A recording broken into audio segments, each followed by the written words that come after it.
السؤال الأول كنت بذاكر إزاي؟ والله كانت أحلى مذاكرة. كنت بقعد أسمع أم كلثوم بالراديو ورايا، وأقعد أحل في ميكانيكا وجبر ومش عارف ورياضيات وحاجات.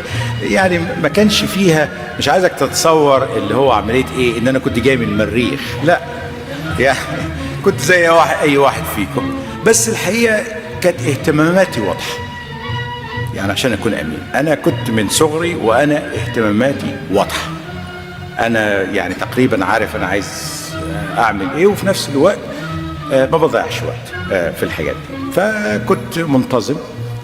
ما كنت، كان في شباب كتير بيعمل حاجات يعني كتيرة جدا ما عملتهاش، لكن عملتها بعد ما خدت نوبل وبتاع